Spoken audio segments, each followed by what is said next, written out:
All right, everybody, welcome to BO Boys for Monday, May 22nd. Fuck it, it's a raw feed. We're doing it live. I'm Clayton. Yeah, I'm Pat. And Clayton, this was Fast X weekend. The family is back together. So we had to get the box office family together, and you got to have him. He is the Papa box office, the head of the table, the Vin Diesel of our family.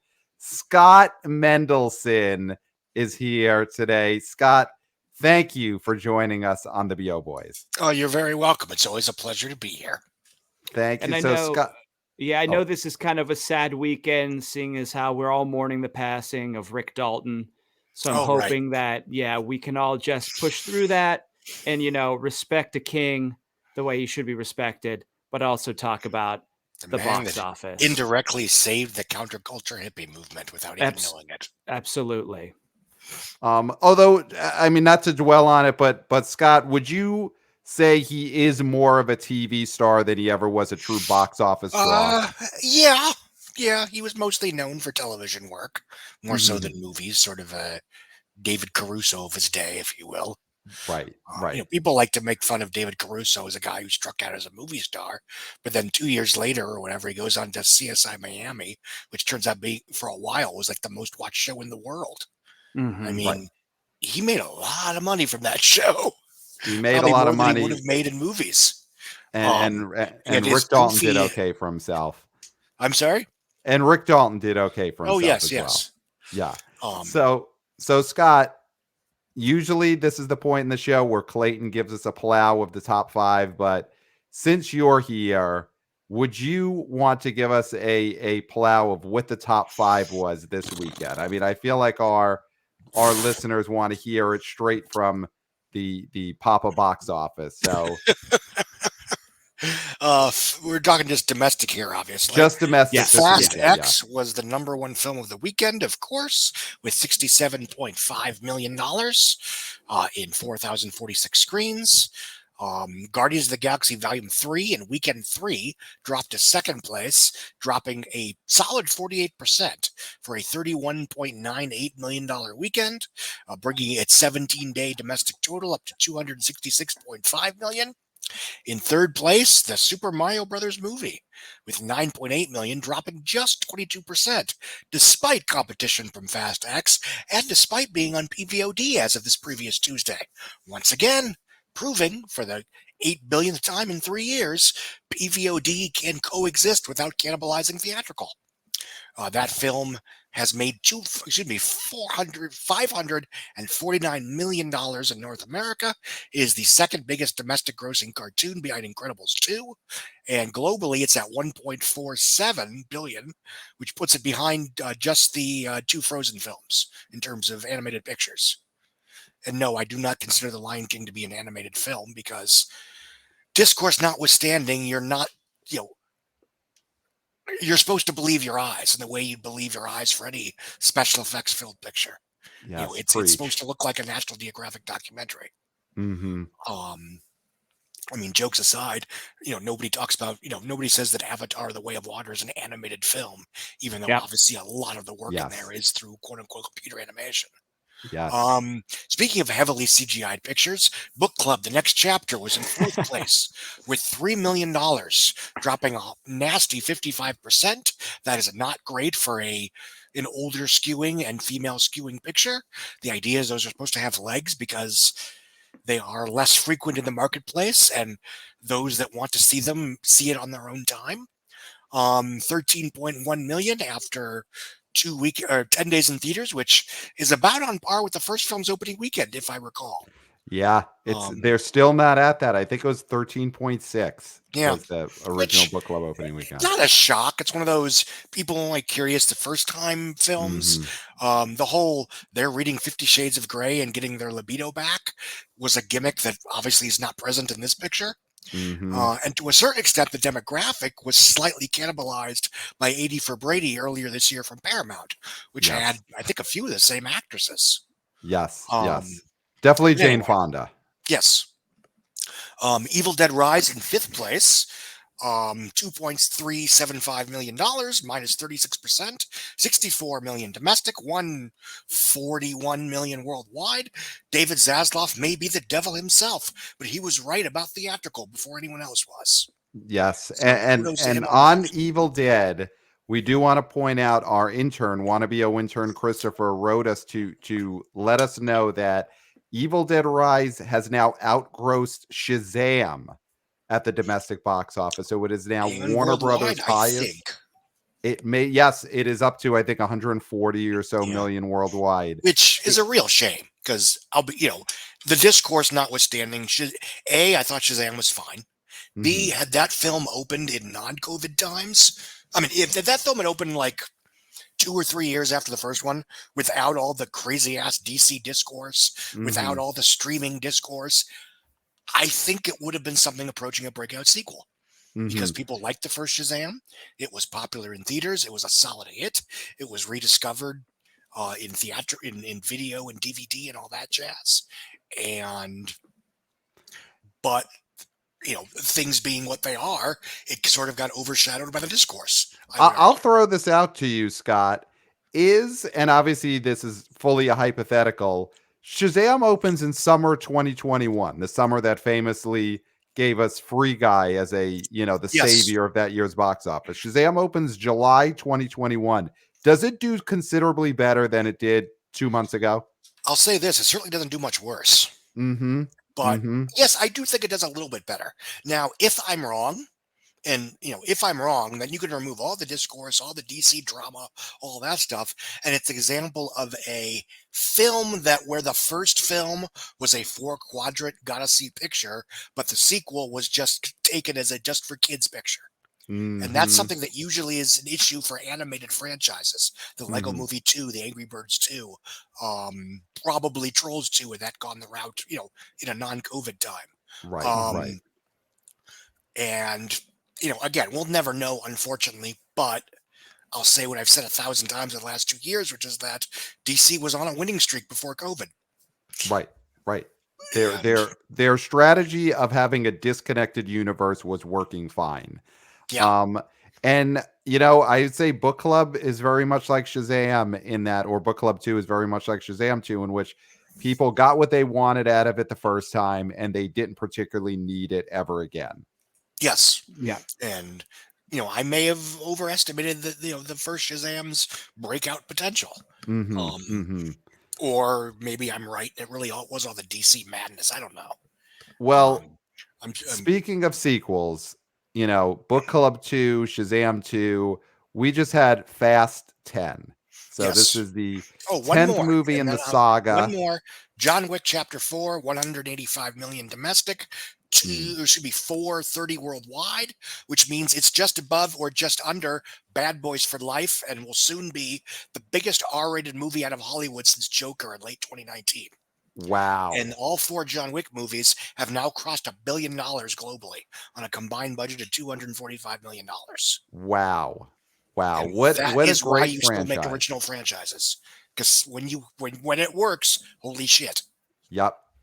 And now they're going to try and turn that to a cinematic universe, and we'll see how that goes. But the core saga, the core John Wick saga, is one of the great box office stories of the past 10 years. Easily. It really is.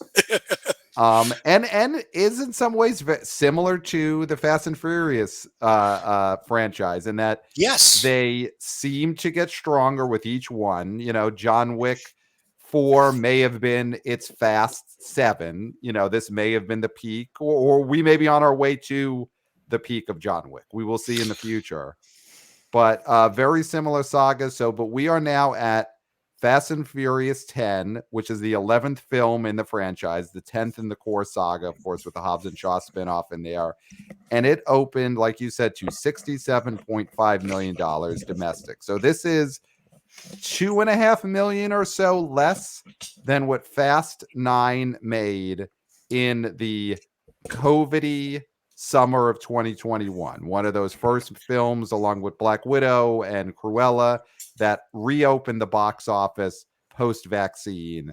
And I'll tell you right now, I did think, despite the projections, that this movie would make in the low 70s. My thought was, how could it make less than the last movie did when you had so many less screens and theaters available 3 years ago? So, Scott, tell us, is Well, this a reason for Universal to be worried about this franchise? Obviously, it's on the decline, but how well, decliney is it? yes and no. I mean, I have long speculated that most of the quote unquote surefire tentpoles that opened in 2021 did about 85% of what they otherwise would have done. And I Mm-hmm. include Fast 9, F9 in that category Mm-hmm. because there were so many big movies that did Quiet Place Part 2, um, Godzilla v Kong, Venom Let There Be Carnage, No Time to Die, that basically did about what they would have done in normal times. I Mm-hmm. think we all Mm-hmm. got a little cuckoo, not we, but other people got a little Yes. kooky about, every delayed movie was $1 billion movie in the waiting. Black Mm-hmm. Widow was not going to cross $1 billion. Wonder Woman was not going to cross $1 billion. Tenet was not going to cross $1 billion. Mm-hmm. Top Gun was, oh wait, that one did. Never mind. And there were a few films that I would argue did better opening in 2021 than they would have as just another tentpole in a non-COVID environment, like Top Mm-hmm. Gun Maverick, like Spider-Man No Way Home, Dune, Free Guy, Godzilla v Kong. Mm-hmm. Um, Mm-hmm.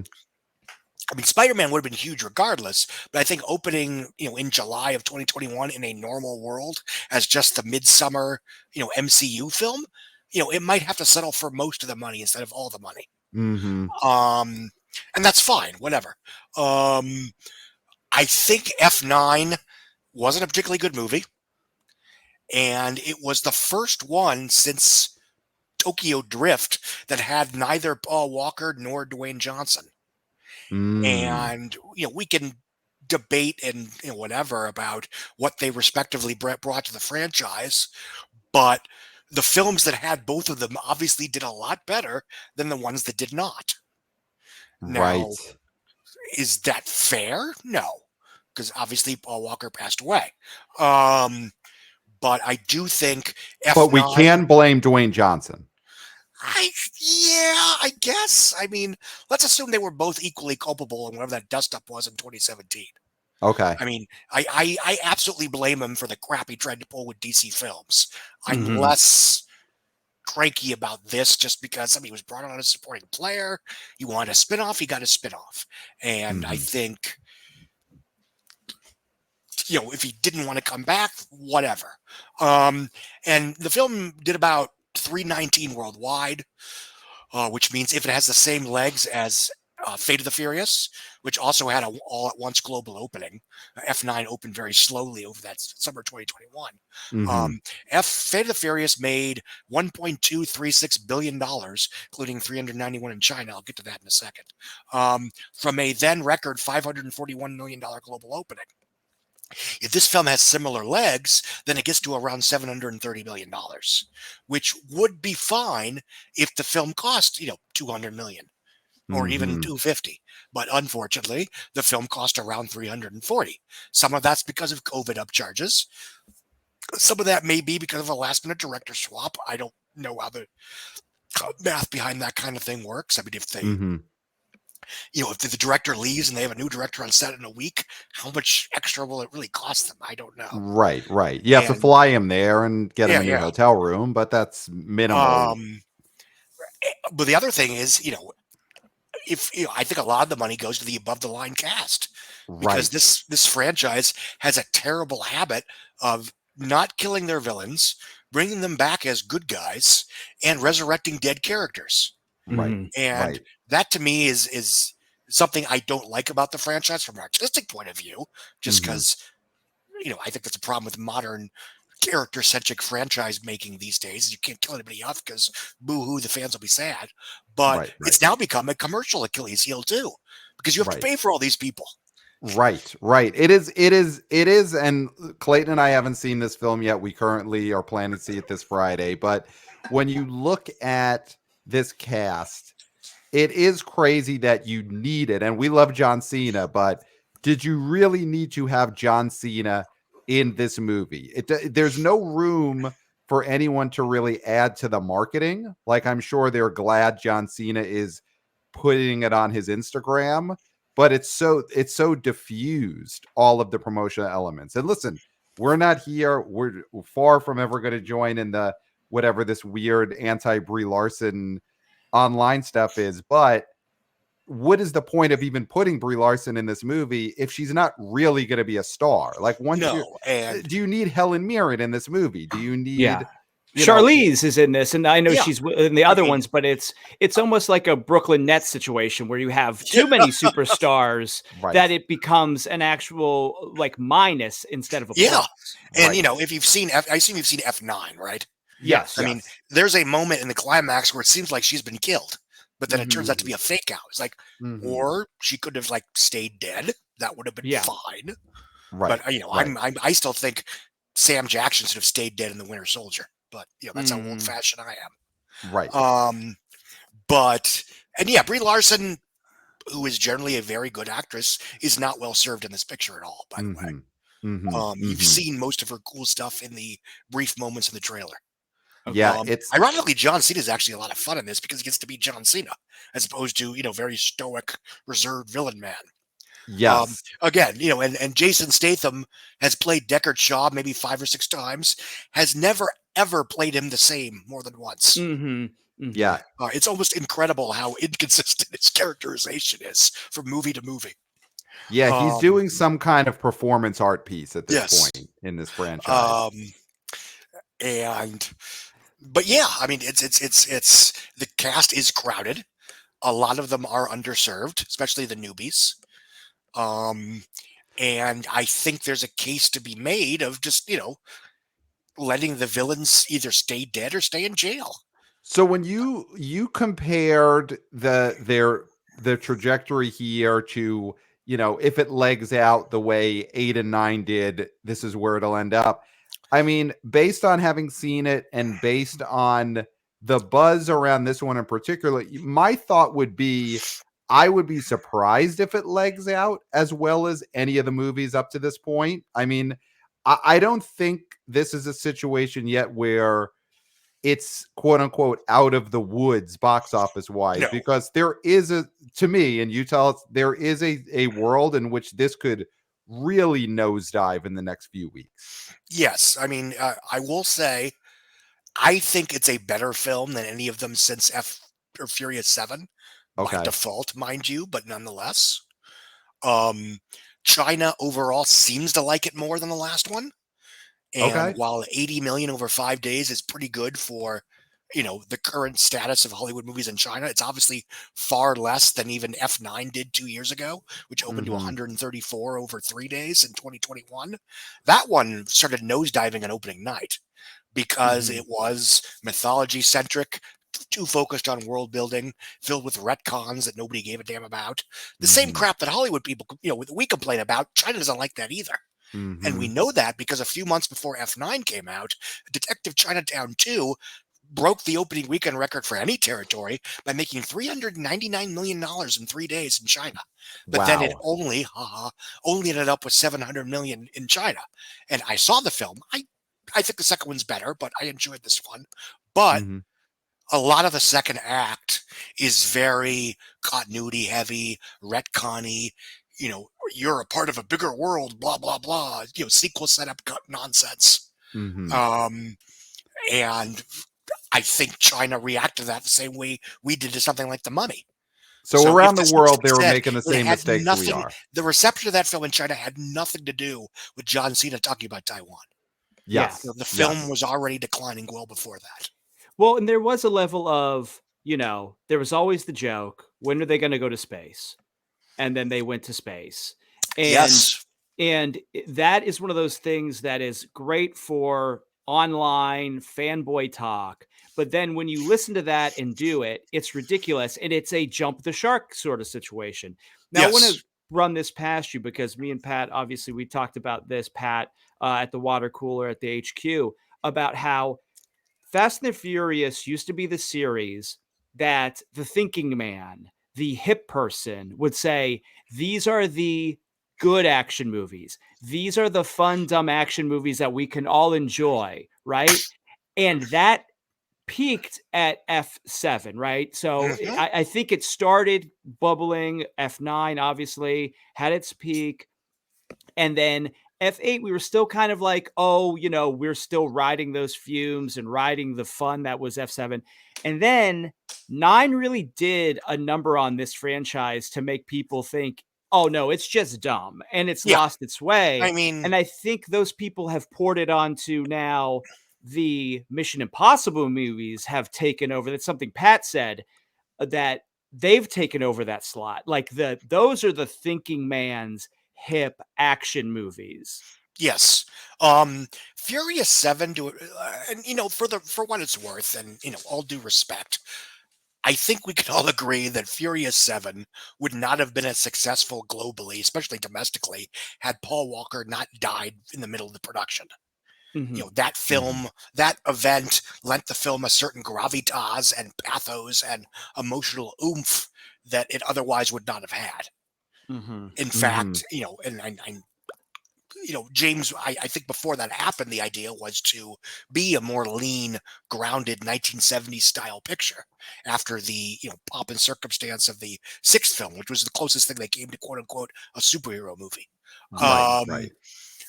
But so I think they've been, I don't want to say coasting because that's meaner than I intend, but I think they've been coasting longer than they otherwise would have because the 7th film, A, you're dealing with the reception around Paul Walker. B, I think to a certain extent that film was sort of a generational coronation of the franchise. And by that I mean, while critics, the adults in the room in 2001, 2003, 2006, 2009, even 2011, up to a point were, they didn't always trash them, but they weren't considered necessarily esteemed pictures. But by the time Furious 7 came out, the kids and teens that grew up with the franchise were now the adults in the room. Yes. And that to me is always, why did Keanu Reeves get so popular all of a sudden? The answer is that the kids that grew up on, Bill and Ted, Matrix, and Speed grew up and became the adult critics. Yes. Yeah. Yes. Well, when you look at Fast and the Furious, the first movie, it's a basically Point Break remake, right? And Point Break was looked at for years and years as a laughable film. Now it is canonized as a classic. You ask anybody, it is a classic film. And that's what we're seeing. Like what you said, that's the movement in culture. And, and even where, while it sometimes makes me rolls my eyes because it's like, look, I saw Hook when I was 11. I didn't like it when I was 11. Stop pretending there's some misbegotten masterpiece here. Yes, we don't have to reclaim everything. Yes, which when I saw 13, I still knew it stunk. But there's always going to be a certain, we're already seeing, and I don't entirely disagree with this, a certain reevaluation of Michael Bay's Transformers movies. Now, that's a little more complicated. It's not saying, oh, they're good, actually. It's more like that we are more aware that the specifics of that franchise, a larger-than-life spectacle, the reliance on practical effects except for the Transformers themselves, the vulgar altruism, makes them stand out more in a more cookie-cutter environment. And, years later, we realized that, for better or worse, there was never another franchise that was quite like that one. Right. And we will be touching a little bit more on this Transformers franchise in a bit because we are getting some tracking on the is it Mark of the Beast, Burden of the Rise Beast? of the Beast. Rise of the Beast. Mark of the Beast would be like the Pope's Exorcist sequel or something. Yes. So anyway. we'll be touching on that. So just back to this Fast number, 67.5 domestic. This is obviously not the disaster it could have been. We had some tracking that was going as low as 50. This could have been a Divergent Fantastic Beast situation. It was not. Yes. The thing is, these are still big movies. Obviously, like you said, the budgets do not match or make these viable at this budget. So no matter what, they will have to figure out the budget situation going forward. Good luck, though. Spoiler alert, sort of. Obviously, Dwayne Johnson's going to be coming back into these movies.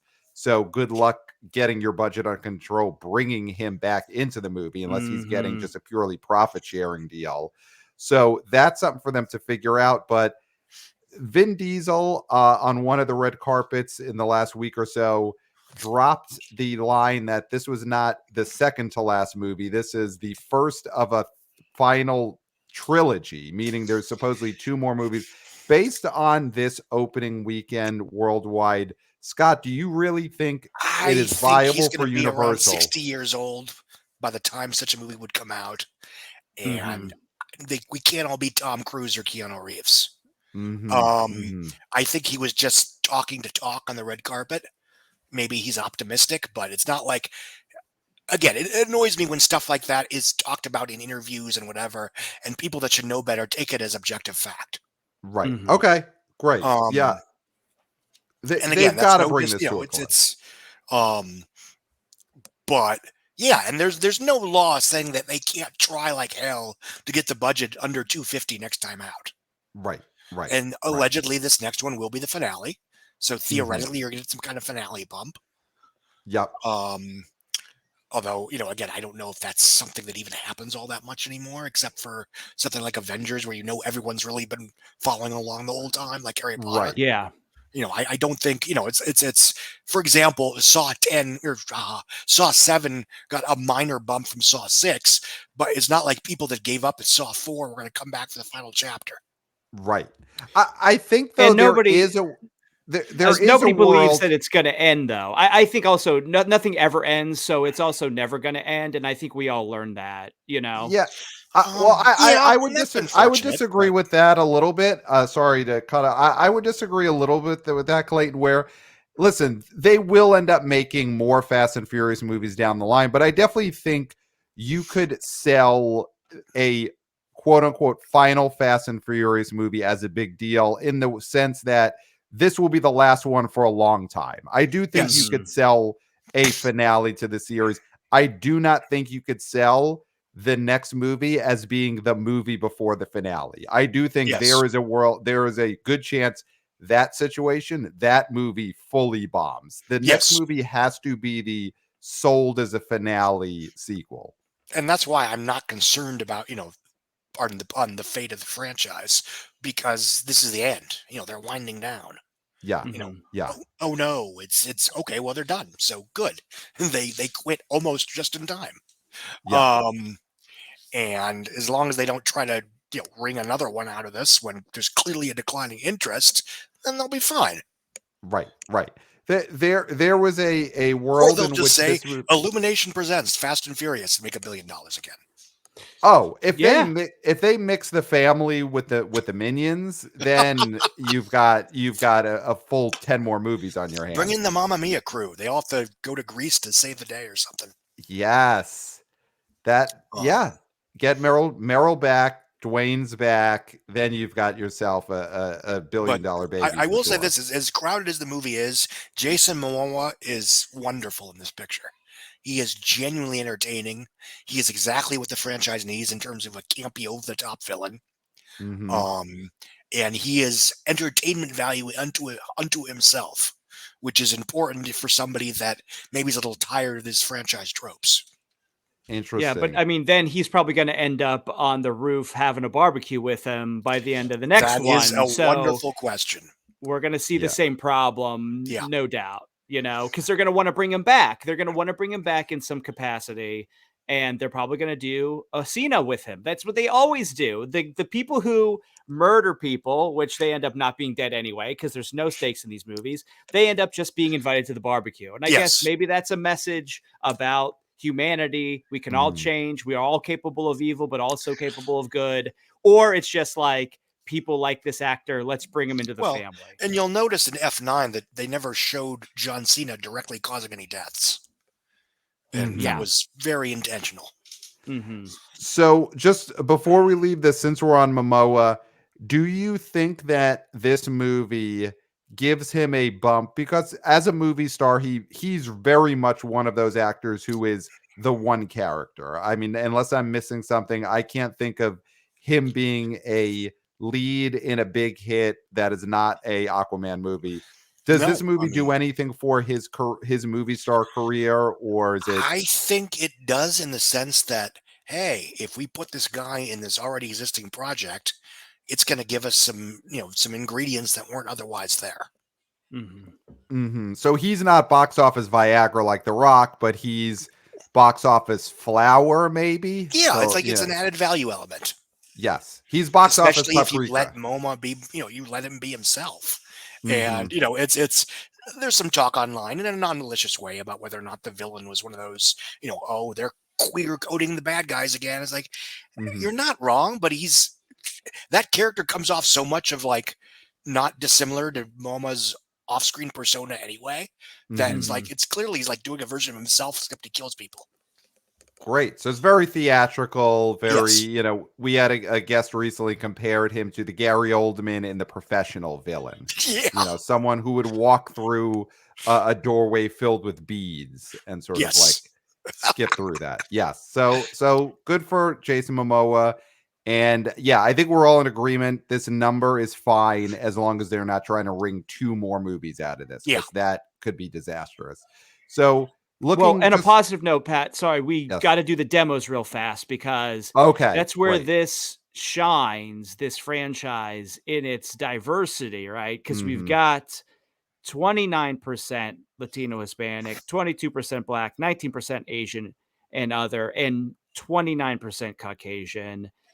18 to 34 at 59%. It's young, it's multicultural. I mean, the thing with these movies is they have a core. They have a core audience. We're seeing that core audience is around probably $60 million worth of people, which isn't too shabby for a 20 plus year old franchise. Right. Yeah. Right. And that is worth remembering, that with the exception of the Mission Impossible series, this is basically the oldest ongoing franchise. Right. With the exception of ones like Toy Story that come every 10 years. Right. Yeah, I don't think those count. Like, it has to be a consistent product. So it's over Mission the Impossible, years. Bond, and this. Yeah. But even the Bond films kind of sort of do soft reboots every several years.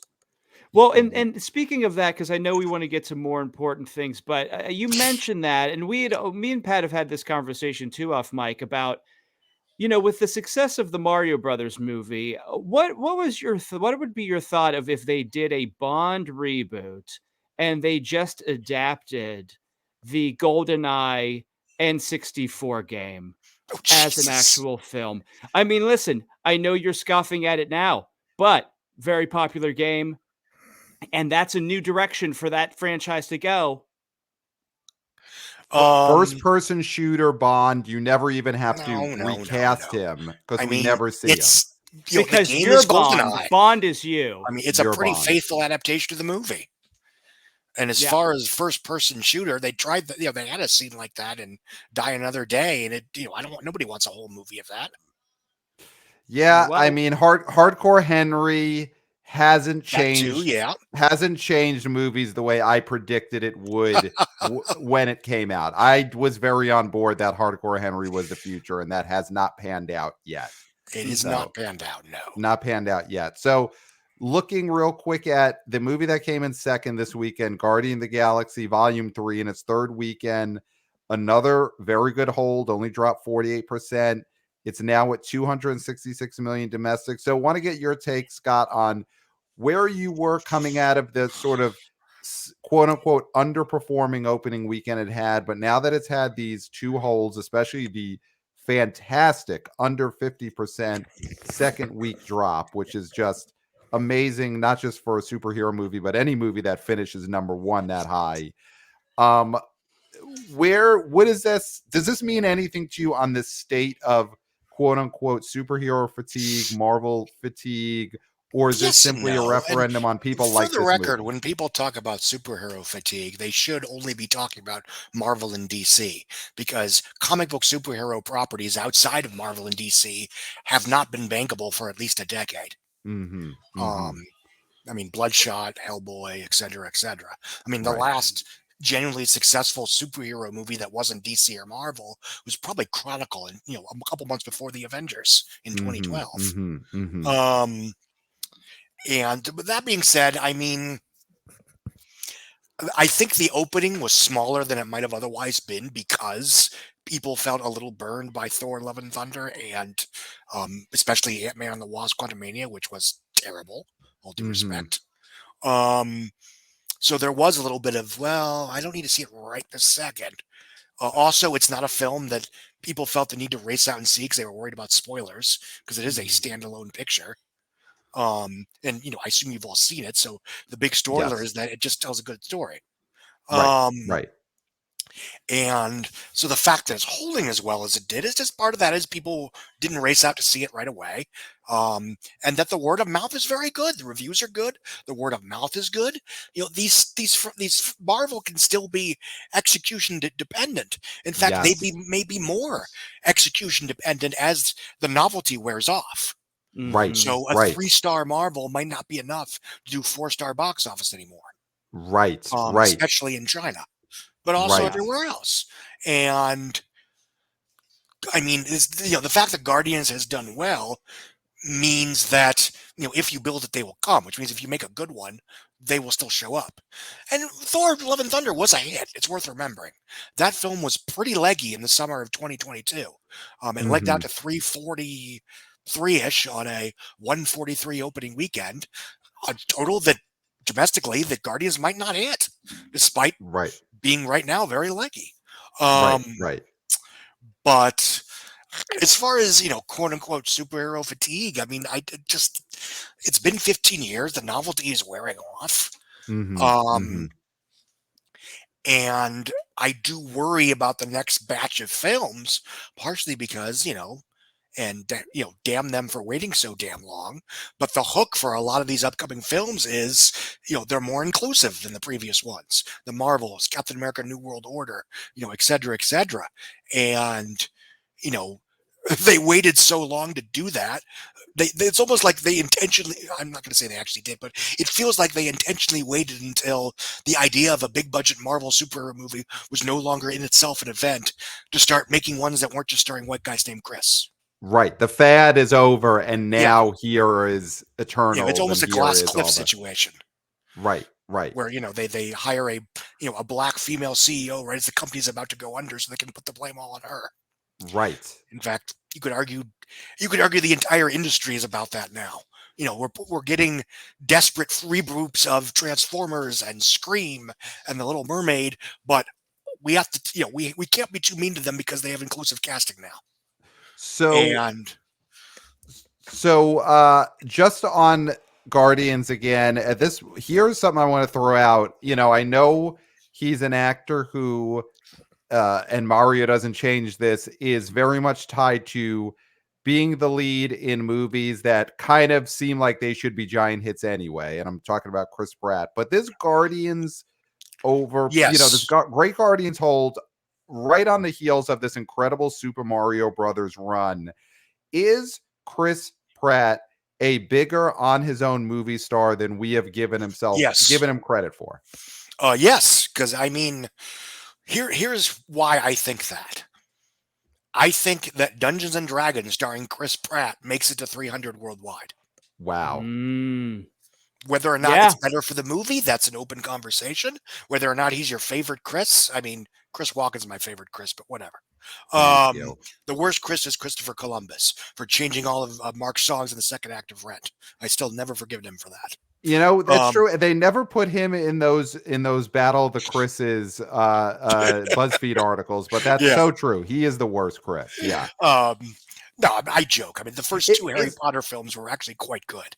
Is Chris a Chris Pine voiced Super Mario Brothers a significantly less of a hit than a Chris Pratt voiced Super Mario Brothers?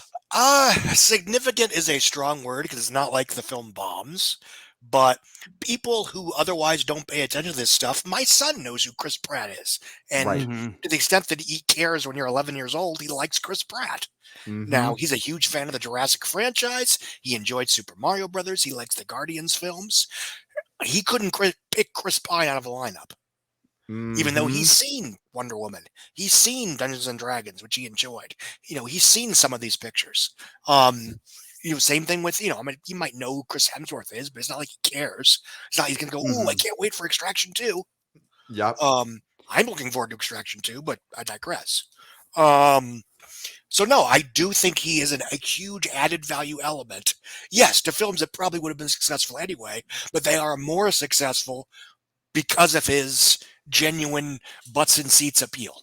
Yeah, and I think that's such a good point because it's a weird chicken or the egg situation, right? Because when you say Chris Pine being the voice of Mario, in my mind, I think Well, that probably wouldn't happen because they want a bigger star for voicing Mario, and that bigger star is Chris Pratt. You know what I mean? It's Yeah. like that Mario movie with a Chris Pine voice. Would it be a better movie? That's not the conversation. But it would maybe not be an Illumination movie, right? It might not be at the same level of Yeah. quality or the level of expense as a movie with Chris Pratt as the voice of Mario. So that proves, plus, as much as we don't watch these movies, like Tomorrow War, that Which movie was on very good. Prime was huge. People watched the shit out of that movie, and yes, it wasn't in And the theaters. Terminal So that's List had excellent ratings for the first 3 weeks. yeah. So that's the thing is like he has a presence on home streaming that also fortifies people's involvement with him as a star, and they will go see movies in the theater with him when they're available. Yes. And again, you got to remember, and the same thing with Jennifer Lawrence, who I think we undervalued as a star because she could have came of age right as we were, the movie star was sort of going the way of the dodo bird. But, was Joy a hit? No. But it made $105 million entirely on her name. Yes. Was Red Sparrow a hit? No. But because it cost $70 million to make, but it was an R-rated sex and nudity and violence-filled spy film that made $169 million just on her. Yeah. Yeah. And Passengers, $90 million, entirely original, controversial online, mixed reviews, still did $300 million in late 2016 against Sing and against Rogue One. Yes. And I do think she helps open No Hard Feelings this summer. Oh, yeah. that to me is one of the most interesting movie openings of this summer because there's so much on the line there. There's the Jennifer Lawrence stardom, not really on the line, but I think there's a lot to take from that as to whether she's currently still a giant movie star. And of course, just comedy in general as a box office genre. No Hard Feelings, I think, is one of the top 3 to 5 box office stories of this summer. It's very important. God willing. Hopefully Joyride makes a couple bucks too, because it's terrific, by the way. I have seen it. Excellent. Okay. And speaking of which, I mean, I think absent COVID, I think Constant Wu was about to become a movie star. Oh, Constance Wu. She made 2 leading vehicles, both of which were either based on a novel or based on a newspaper story or something. Right. And they both opened with over $30 million in their respective opening weekends. Oh. And was that her? I don't know. But I'll tell you right now, most of the white male guys that we consider movie stars can't pull those kind of openings outside of a franchise. Oh, yeah. She had a run in that year or two that in 1995 makes her Sandra Bullock. Yes. I mean, when you even look at Sandra Bullock's initial run becoming a movie star, she's the co-lead in a Keanu Reeves-led action movie. And then she's the lead of While You Were Sleeping, which does not do the numbers of either Crazy Rich Asians or Hustlers. I mean, it didn't. Yeah, obviously, it didn't have to. I mean, it's right. That's when it opened at number 1 with $9 million. It's a smash. Right. So, Constance Wu is in 1995 a big front of People magazine. On the cover of Entertainment Weekly movie star. And that's what pisses me off about Hollywood waiting until now to do inclusivity and diversity is they waited exactly until the movie stars were no longer a thing. Right. And she had her priorities in the right place because a lot of people gave her guff for that tweet about being upset that her sitcom got renewed. And I said, you know what? She was going to be a movie star. That's why she didn't want to do that sitcom anymore. I'd be bummed too. Yeah. And especially in hindsight, because obviously, most of us did not see a global pandemic on the horizon. Right.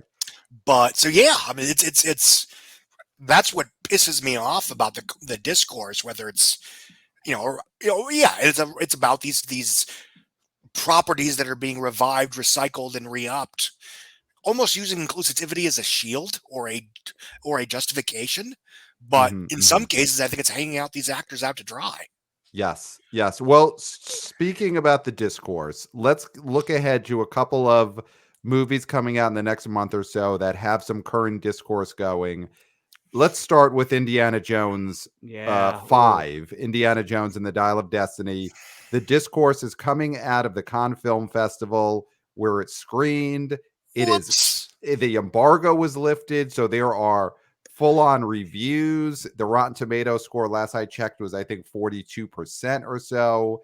So Yes. this film, I think, has both genuine and disingenuous discourse. There's obviously the online discourse that is just, you know, the incel YouTubers screaming that there's a woman in the movie, you know, screaming about Phoebe Unlike any other Waller-Bridge. Indiana Jones film ever. But somehow this one is offends them. But there is the genuine, I would say, you know, people are saying this is not a good movie. Critics are Yeah. saying it's not a good movie. Well, I think you could have an honest, non-sexist reaction to saying this is not good. So the critical score for this my not being sexist good. reaction is she looks hot in the movie. So, yay. Thank you, Scott Mendelson. Thank you for joining Team Fleabag here on the BO Boys. Like, oh no, she's wearing a leather jacket and a fedora. Oh no, please don't make me watch that. It's caused a lot of angry thumbnails on YouTube videos, as far as I'm seeing. But Yes. Well, they're this called movie incels for a reason. This movie is, I think, was always an iffy prospect at the box office. Spielberg's not directing it. Harrison Ford, God love him, is very old to be the lead in a action adventure movie.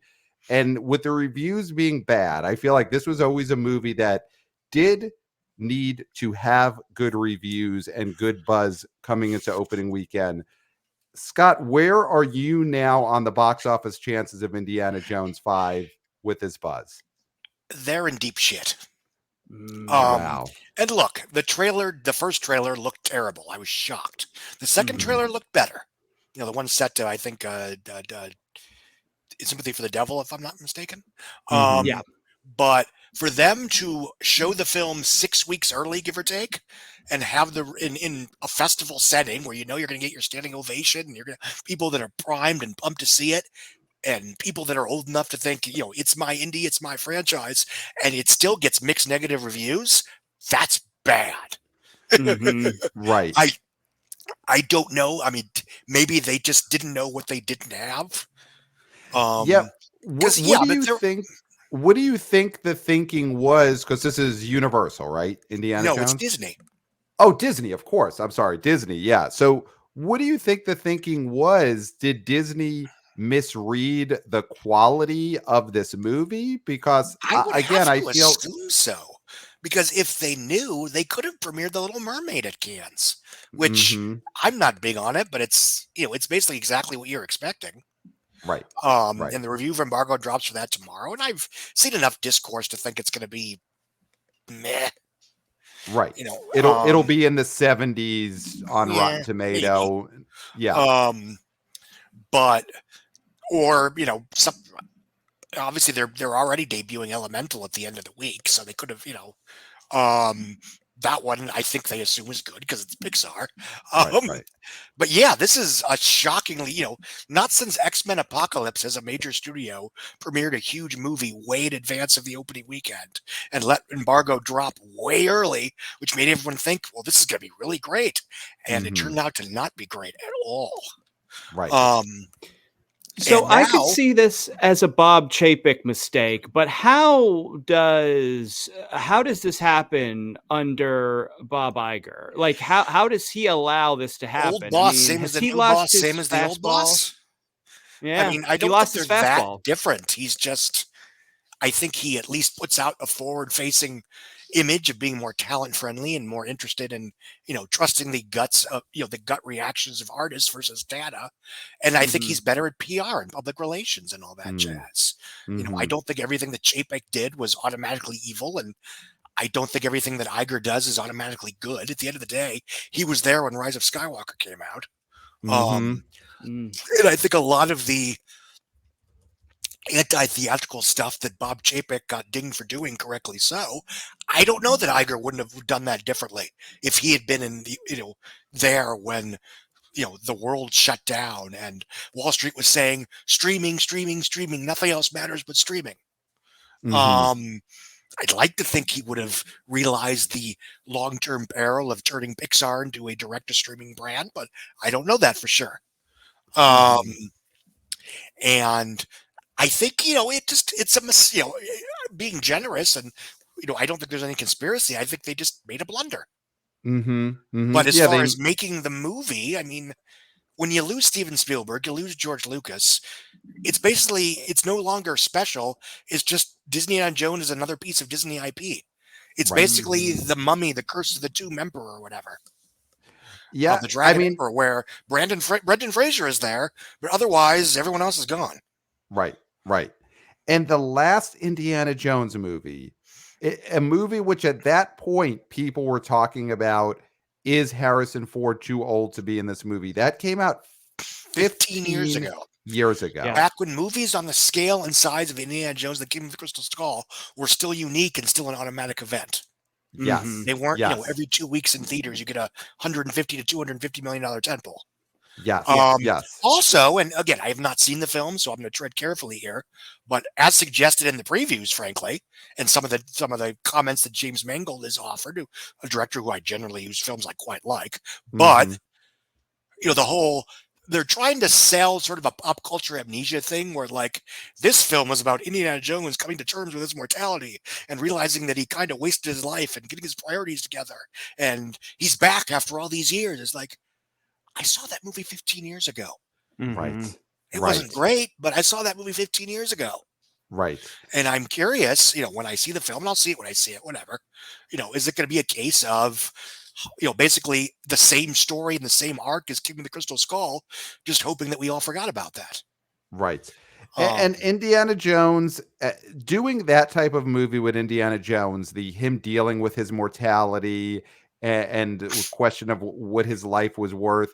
If you're going to do that movie, that has to completely hit the bullseye to the point where Harrison Ford is getting Oscar buzz, to the point where this needs to be Creed, or at least Rocky Balboa. Yes. That is exactly what I was going to go to. This franchise needed to find its Creed. Yeah. And it seems like it's still not going all the way there, where it's still like, but we have to be poppy Indiana Jones. And that is such a tough line to thread of that type of movie, but also he's dealing with his mortality. That is, who is that for? And again, 15 years ago, movies like that were still new.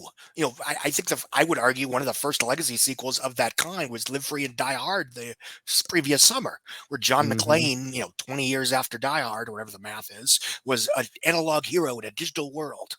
And that was interesting. That and Indiana Jones was cool.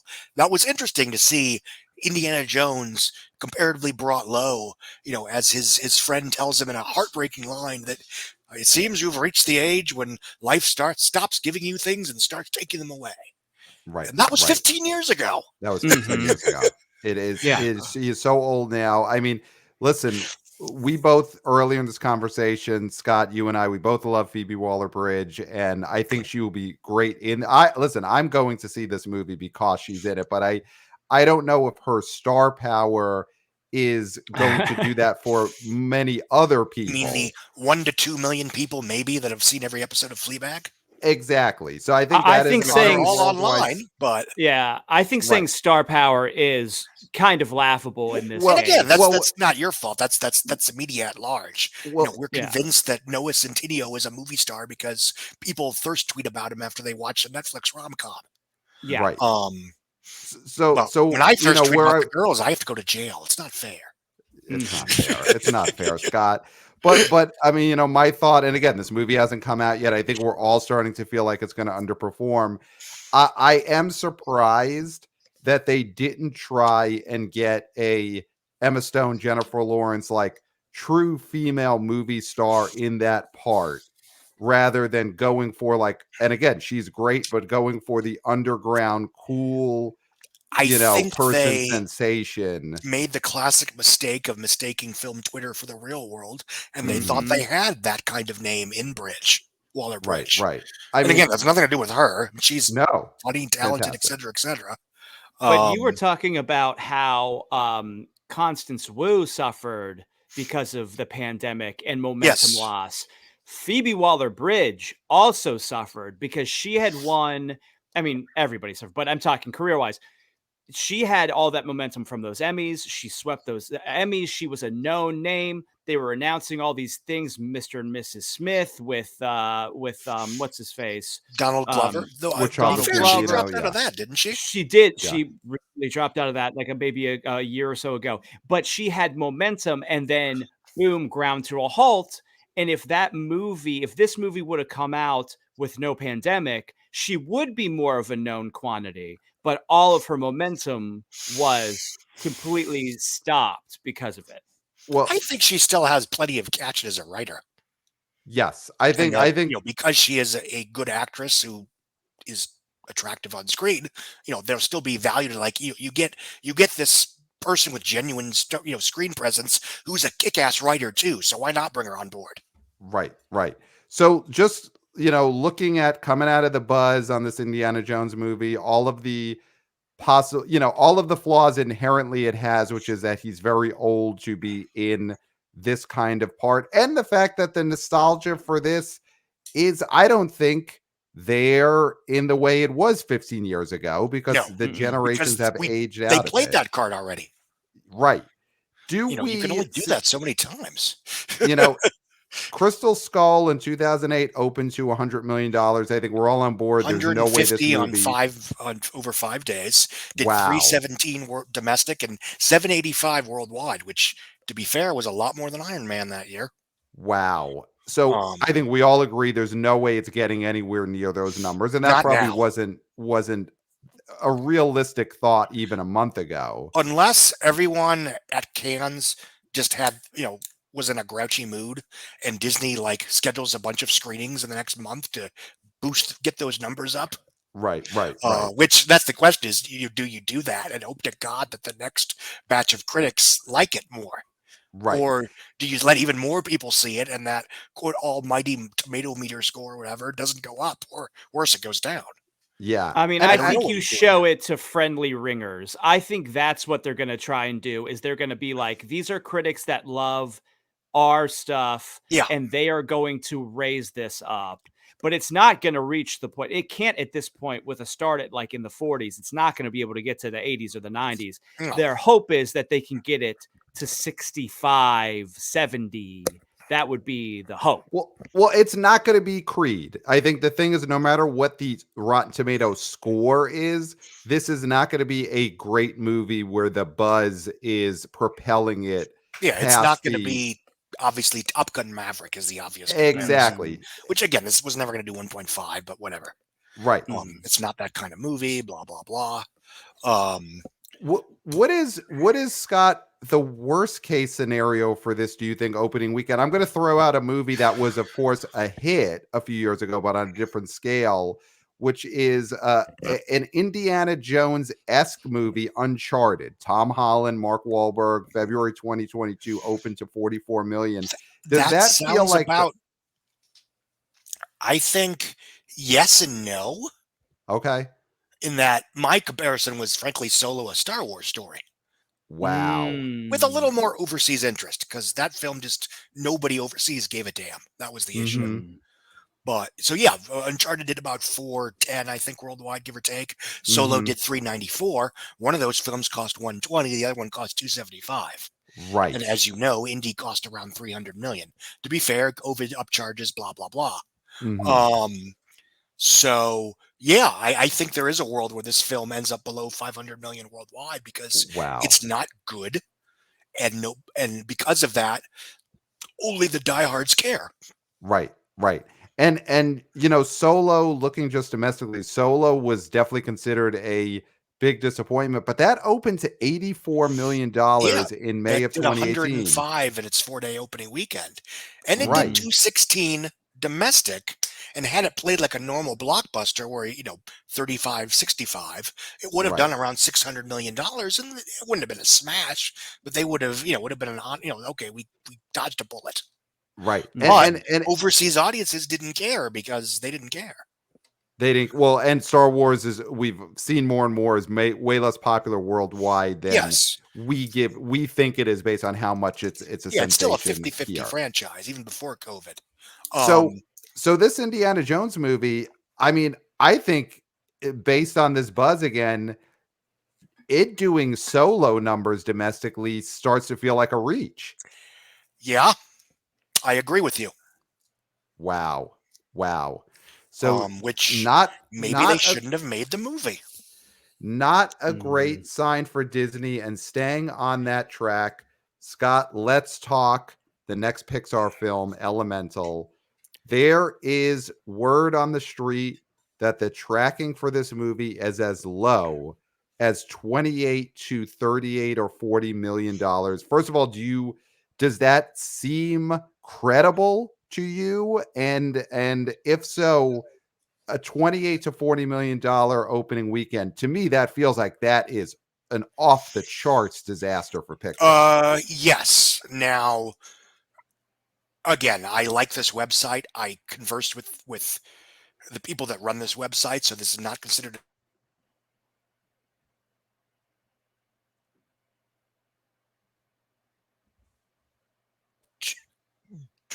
is not always in line with what the regular tracking turns out to be.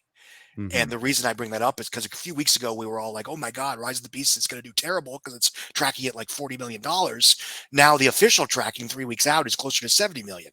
Right. Now, does that mean that the first one is right or the second one is wrong and vice versa? I don't know. But I'm not panicking yet any more than I already was because, frankly, the film looks good. And because it is a Pixar film, it probably will be good. But it also looks like a generic Pixar picture. Right. It looks like a very generic Mad Libs Pixar buddy comedy, awkward romance, whatever. And while I'm sure they will have more than that, because the Pixar movies usually do, at this point, merely being a pretty good Pixar movie isn't enough. As we have learned with Onward, which bombed before COVID, it was tracking to open poorly. It did open poorly. And then COVID just, there's no place for it to go regardless. Now you were on you were on The Town, the great podcast hosted by Matt Bellany, past guest here on the BO Boys, and you had a great line about Elemental, that it looked like a Pixar film that was written by a Chat GPT. Yeah, and I realize it's going to be cliche for the next few years. Everything, this movie looks like it was written by AI. But I think it was a great line, and Bellany pushed back because he defends Pixar. He's a Pixar defender. Well, he's probably right in terms of quality. Yeah, but quality we see now doesn't really matter with Pixar because it is a home video studio now. It is a streaming studio. That is the fear. What these numbers are showing is that people can wait. They know where it's going to head. They don't have to work. They don't have to be like, oh, I don't know where this is going to drop, because they know Disney movies go to Disney Plus. Here's the 1+1. You are correct, and I think Bob Chapek's choice to drop Soul and especially Luca and especially Turning Red onto Disney Plus instead of theaters did major long-term damage to the brand. That being said, animation, original, non-franchise, non-sequel animation had been struggling since 2018 and onward. The last genuine non-sequel blockbuster was Coco in late 2017. Since then, most of Pixar and Disney and Illumination's output were sequels or known entities like The Grinch. And the originals that did come out in that period were struggling, like Onward, for example. So I think part of Disney's problems now with animation, which to their credit, after a lot of sequels, 2020 and 2021 were supposed to be all about original stuff. They ran into this newfangled problem that they had mostly avoided the first couple of years of COVID because all these big films were going to Disney Plus. Right. So that being said, I do think Soul would have still been a big hit just because it's terrific and that's the kind of film that Pixar does very well. I think Encanto would have been a big hit in normal circumstances. Yes. I'm not as sure about Ray and the Last Dragon or Strange World. It's great that Strange World had a gay main character. That's really the only interesting thing about it. All due No, respect. Strange World bombs no matter what, because it is a boy sci-fi, and that is never a genre that does well. Yeah, Well, it's Treasure old Planet, timey. Atlantis. Yes. Yeah, it's old timey sci-fi. Yeah. Just to really quickly Yeah. see if this tracking holds, which, like you said, we're not sure if this tracking is going to hold where it is. But if it does open in this range, it would be the only Pixar movie that would have opened lower than it would be the original Toy Story in 1995 at $29 million. Onward opened at 39. The Good Dinosaur opened at 39. Ratatouille opened at 47. So if this movie opens, it's going to be possibly the lowest opening of any Pixar movie ever. Yeah. And Disney as a studio, again, regardless of whose choice it was, has only themselves to blame. Because they took the good stuff, Turning Red, Luca, and Soul, and basically kneecapped them as fodder in the streaming war, and then they put out the nobody asked for this IP expansion in Lightyear as a global theatrical release. And the cruel, horrible irony of this, it's the exact same thing that happened with Solo, which is another unasked for origin story prequel starring a marquee character played by a different actor, which had nothing to offer for those not already interested in the premise. When Solo bombed, what got dinged? The answer is the Star Wars brand, which other than Solo had been female and minority fronted. Lightyear bombing is going to do major damage to Pixar and hurt the chances of the next Soul, Turning Red, Luca, whatever, being treated like a major theatrical thing. Right. I mean, I fully do think Soul,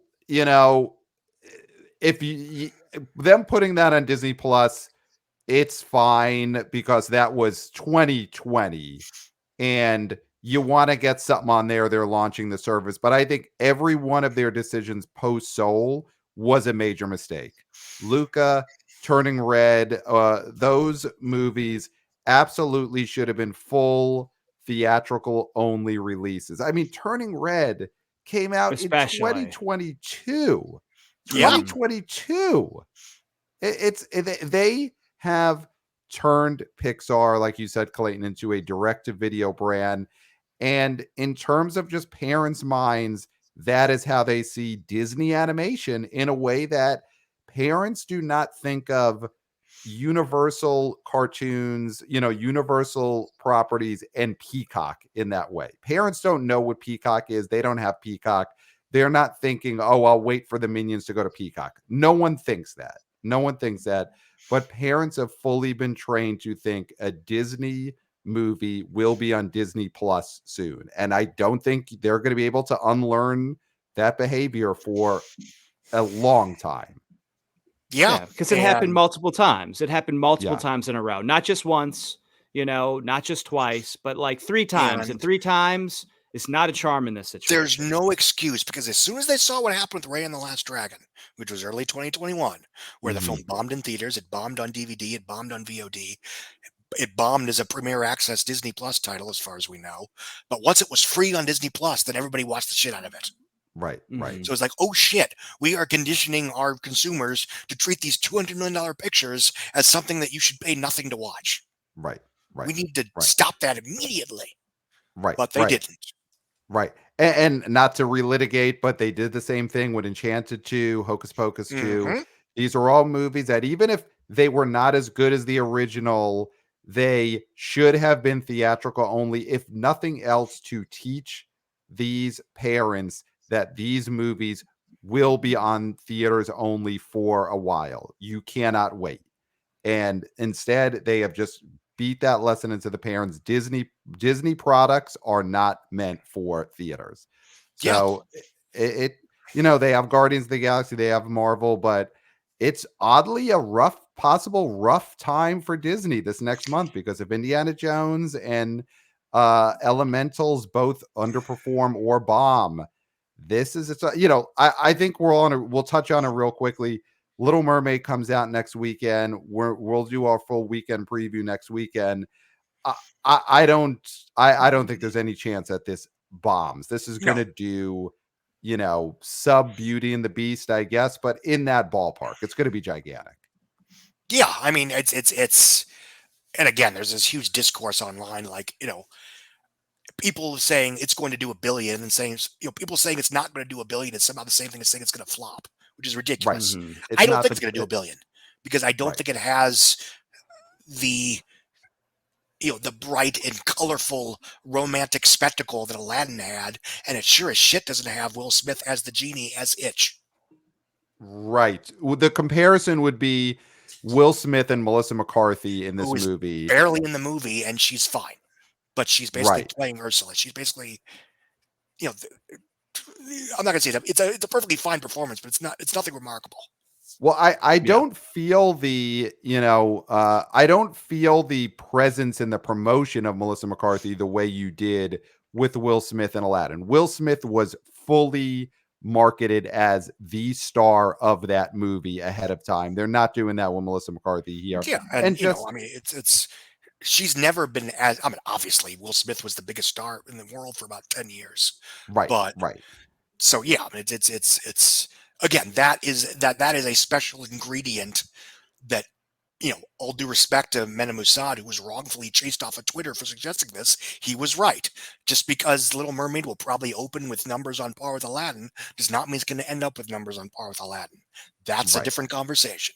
I think it will do very, very, very, very well. But, don't be the asshole that says it's a flop because it only has 750 worldwide.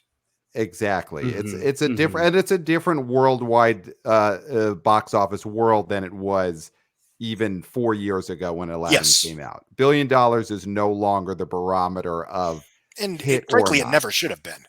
Right. Because even Aladdin was surprisingly leggy and successful. There were people, I mean, he was right. There were people that saw that every week as sort of like, because every Tuesday the numbers would like barely budge. So you had families and groups waiting for Cheap Ticket Tuesday to see it again. Yep. Yep. That was a shockingly loved movie. Hey, listen, here's something. Clayton and I and several friends saw Aladdin, and I, at that point, had not fully ever watched the original animated Aladdin. Rest in peace, but I was never a giant Robin Williams fan. And even as a kid, I was like, I don't want to deal with his improv bullshit. And that was never a movie rest for in me. Peace, though. Rest in peace. Rest in peace. Rest in peace. But not for me as a 10-year-old. But we saw the Will Smith Aladdin. I loved that movie. I thought that I fully understood why that movie was so leggy at the time. Great movie. Will Smith, one of maybe his final great star performance on screen. Well, King Richard, I think he deserved to win the Oscar, regardless of we did a half an hour prior to that. But looking ahead, we quickly touched on Transformers. Not much to say here. Now that the tracking is up to 68 to 70 million, that does feel about right. You've been talking about how people underestimated how much the Michael Bay-ness was a big ingredient for why those Transformers movies were as special as they were for 10 years at the box office. Yes. What are your thoughts going into, we're a month out of the opening of Mark of the Beast, Rise of the Beast. Mark of the Beast. You're so on that satanic tip there, Pat. So again, yeah, that's the Pope's Exorcist 2, Mark of the Beast. Yeah. So if it opens around 70 million, the record, it's not. Does this? I definitely feel a lack of buzz on this movie, and I think you're right. I think people underestimate how much audiences like the Michael Bay-ness of those movies. And even if they didn't, weren't head over heels for it, they were unique and interesting and unlike anything else in the marketplace. They promised bigger spectacle than anything else in the marketplace. This was back when Marvel was still, Iron Man cost 140 and there's a couple action scenes.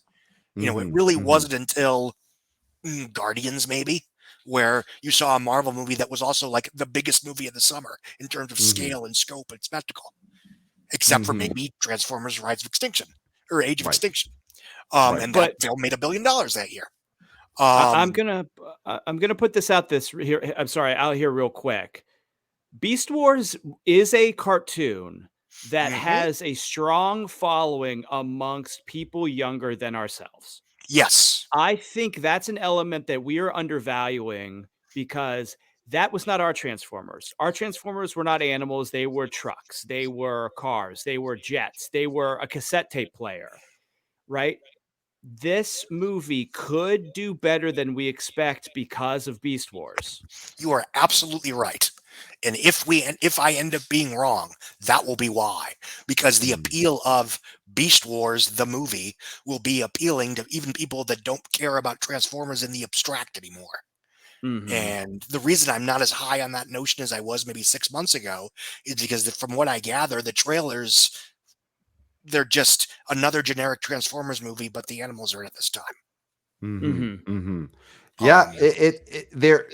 We always look for what is the added value element on these big movies. Obviously, they brought Mark Wahlberg in midway through the original franchise, and you look at this trailer, and it doesn't feel like there is that added value element. But that would be the one, if there is one, is that the value of the Beast Wars cartoon is a bigger deal than we think it is, and maybe that's the added value all along. So That we'll is the find hope. out. Absolutely. So I've got one more thing to throw out there for you. We are about 2 months away from D-Day, from Christ. July 21st, Oppenheimer versus Barbie. And now, They're both obviously, going to we be want to have. fine. Well, I was going to say we are definitely going to want to have you on before that actual opening weekend, but 2 months out, what are you feeling out there in the Oppenheimer versus Barbie competition? You know, what have you spoken to any of the soldiers on either side? You gotten any There battle have been plans? casualties on both sides already. Yep. I'm reading mournful letters narrated by Ken Burns. You know, that if there was a box office Saturday Night Live, that is one of the great sketches, is having the letters read by the soldiers of the Oppenheimer Barbie war. Look, jokes aside, I think the best thing that can happen is that Greta Gerwig and Chris Nolan, respectively, videotape each other going to each other's movie on opening night. Yes. Because, I mean, I imagine they're both excited for each other's movie. I mean, Chris Nolan isn't nearly as much of a stick up the ass as he's sometimes portrayed as. I'm sure he's looking forward to the wacky bonkers Barbie movie that Greta Gerwig has up her butt. And likewise, Greta Gerwig thinks, oh, it's a Chris Nolan movie about the atomic bomb. That looks interesting. Could we That being get said, Chris Nolan dressing as Surfer Ken going to a screening that of the might be a Barbie bridge movie? too far. Yeah, yeah. I think his skin burns when he's not wearing a suit. But anyway, I think both films are going to do fine. I don't think either of them are going to be super mega super duper smash hits. And if they both cost around $100 million, and if that's true, then neither of them have to be super duper mega smash hits. I am concerned that Barbie will be a situation where the online buzz does not translate into general audience interest. Yep. It's not like movies like Gem and Spice World and Josie and the Pussycats actually broke out. Granted, those were smaller movies without nearly as much. This one is being treated like an event film from a major studio.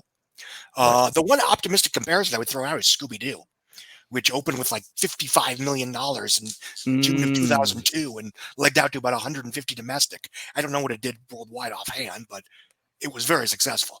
And that was another one where it was sort of like being sold as enough of an edge so older kids and adults might want to see it, but don't worry, you can still take your kids. And that is a great comp. I really like that comp. I But wish what I had I thought will of that say, on the town. Yeah, It did not come to me at that one. But it is a great comp, and I'm glad we got that scoop over Matt. He was a great man, but I'm glad we got that scoop over him. But what I think about the Barbie movie is that, the essence of Scooby-Doo was really well represented in the Scooby-Doo movie, even though it had a little bit of an edge. This just seems like a muddled premise. It's a bunch of Barbies. It's a ton of different Barbies. It's like they're in the real world. There's so much going on in this that it's not straightforward enough for me to believe it's going to be a giant hit. I agree. I mean, and again, when I say it might not be a giant hit, I think it will still be a hit. It just, if the film, I 350 worldwide would be fine. Yeah, that'd be phenomenal for that. It'd be Yeah. phenomenal for that. And I think the people that are expecting it to be one of the biggest movies of the summer, they're setting themselves up for disappointment. Mhm. To the extent that matters, don't know, because at the end of the day, a lot of the discourse is in a bubble, as it always is.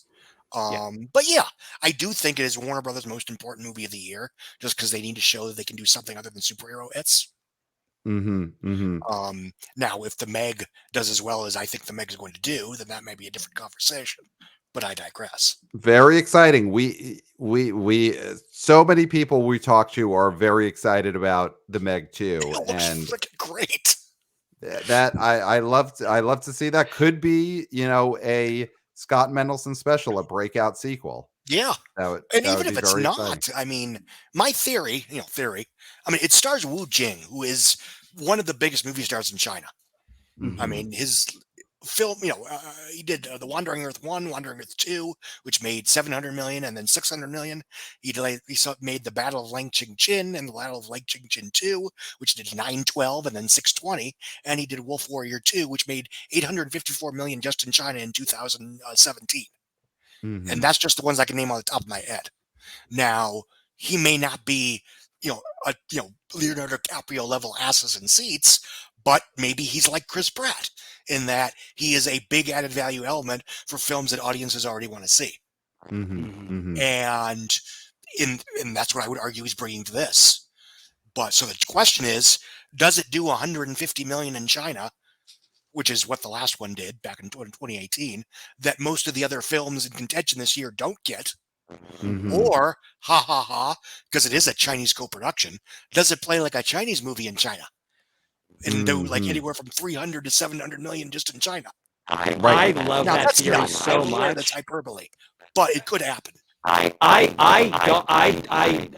think it's a possibility. Like, I really love that theory, and you of course said that on the town too. And I was very Hold on, excited at this the audio is prospect. being weird. Is that me or you? That's Clayton. Yeah, I'm hearing it It is too. me. Okay. Am I better now? No, No, but same. you'll live. Yeah. Okay. So I'm going to Alright. throw out one last thing to you, Scott. Give me over, under, or push. Movies that open to $100 million this summer, 3. And we'll count The Not Little counting Mermaid the. as the start of it. Oh, okay. Little Mermaid. Flash. I don't know. I mean, I didn't like it as much as everybody else did, and I honestly don't think the reviews are going to be that spectacular once the rest of the world sees it. I don't think they're going to be bad. I mean, it's. Mhm.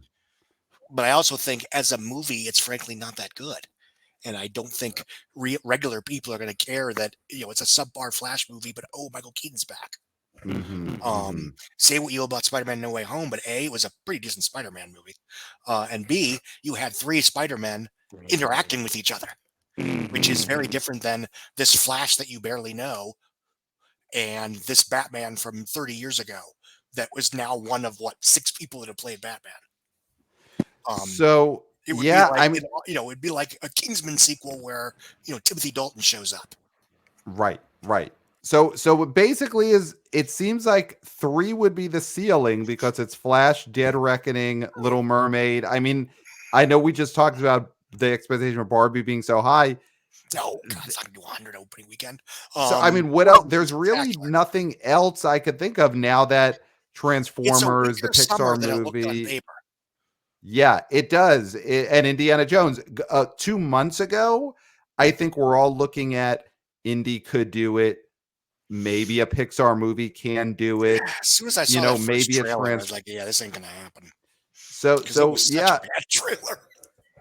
I mean, I think obviously Yeah, 2 months ago we're thinking Guardians, counting that as a summer movie, or yeah. Guardians could have opened at 100. Guardians, Little Mermaid. Um, I think Dead Reckoning does it. Just Yeah, that's a big jump from 62 from the last film, but right. I think if the reviews are good, Spider Verse, which What? is tracking at around 80 right now, and if the reviews are Mhm. good, although again, is anyone not interested in seeing it that are going to be, oh well, this sequel to this film that I loved, I'm not going to see it, but now that the reviews are good, I'm going to show up. I think there is a case where that could Yes, happen maybe in The the Machine. sense that there is a case where that could happen in the sense that it's clear people want to go to the movies and there's Yeah, a giant audience, people are going, and if some of these movies are not as good, so less people go to Indiana Jones or not as many people go to the Pixar movie, there is still that pent up desire. We saw that with Maverick last summer. That movie arguably overperformed, not just because it was good, but because there was underperforming movies all around it. Like And so Wonder Woman. something like something like Spider-Verse could overperform because I think we it didn't will go to Indy. overperform overall. I just don't know about the opening weekend cracking Right. 100. But Right. no, I think it's like number 2 on my summer pool list because I Great. think it's going to substantially boost up from the first one, which did 190. I think this one flirts with 250, 260, which, looking at what's on tap, I think is good enough to be one of the biggest movies of the summer. Yeah, Um, it's a definitely so much bigger of a summer than we got last year, 2022. Obviously, way more than 2021. But there are some early bad buzzy movies right out of the gate in that, Indiana Jones, the Pixar film. So, yeah, and but looking at are we going to get the sheer size of what was earned by Top Gun Maverick, which is 715 million.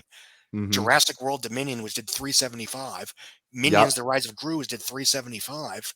I mean, I think it's possible that this summer, I don't want to say it's going to be below last year because I think that's, for one thing, we're actually going to have in August. right. But I mean, those films so exceedingly overperformed, and if you have a few of these that just tank, then I think it Mhm. might be closer than we were expecting. Yeah, yeah. Last summer was sparse but very top heavy, Yes. and there isn't a Minions You know, kids movie again, this as summer. good as Guardians is going to do, there's no way it catches up to Doctor Strange 2. Right, that is true. Doctor Strange was a summer 2022 movie, and And just the fact that Marvel has dipped so much in this the past best year. case scenario for Dead Reckoning is probably less than what Thor: Love and Thunder did, Right, right, domestically at right. least. Right. So Um, there's more quantity. It's definitely feels healthier overall, but last summer did have some mega top heavy yes. franchise installments. Um, So, well, we'll see. we'll see. So, Clayton, did you have any final question for our box office papa, Scott Mendelson, head of the Uh, family? just how do I sound? You Now sound you now sound you you sound fine. sound you So I sound sound fine. So crisp. just What were you trying to say when I interrupted you? I apologize. Oh, no, I don't even remember. But what I was going to say about the whole summer, I agree. It could be closer than we'd like it to be to last summer. But there also is the possibility of something like, a movie we talked about earlier, No Hard Feelings, something like that breaking out in a way that it might not have broken out in a past year. So, I mean, we do have some possible sleepers that could also bring this over. But yeah, the big movies are not going to be as big as the big movies from last summer for Yeah. sure. right. But last summer didn't have your Barbies, Oppenheimers, No Hard Feelings, those type of movies in between the big blockbusters. Like I would there say Elvis was one of those. Oh, Elvis, yeah. Elvis did And get over maybe 100. Yeah. maybe the black or the black phone. And Oh, nope. Black Black Phone was Phone got to 70. 90. Yeah, that Yeah. did Got to 150 93 worldwide. domestic. Yeah. Dope did I think 170 worldwide, give or take. Mm-hmm. And even Bullet So Train, which was sort of thought of as a mild disappointment, still did I think 250, give or take, Bullet worldwide. Train 2 apparently on its way When with somebody that Brad I've Pitt. heard of actually reports it, we'll see. Mm-hmm. Interesting. See that's what we get. He's on the inside. You can't just take every you've got to Well, go to if it's a trusted site that's sources. like comic book resources or Yeah. geektyrant.org or whatever, it's like, I'll wait a week and see if anyone else covers this. Mm-hmm. You know Because where look, you go for your news? if You know where you go? You go to the Wrap and you go to Scott Mendelson, formerly of Forbes, but now of the Wrap. That is where you get indeed, your film news. So, Scott, thank you so much for joining us on my the BO absolute pleasure. Boys.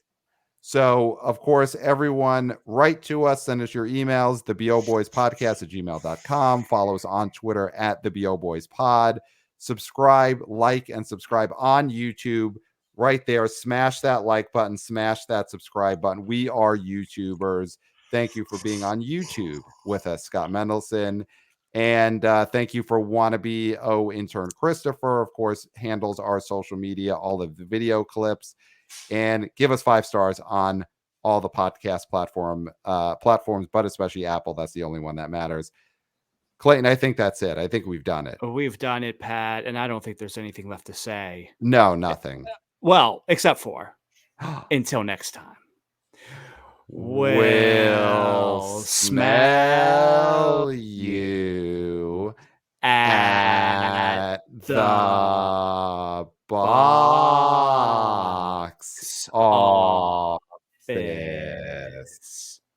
Nailed it.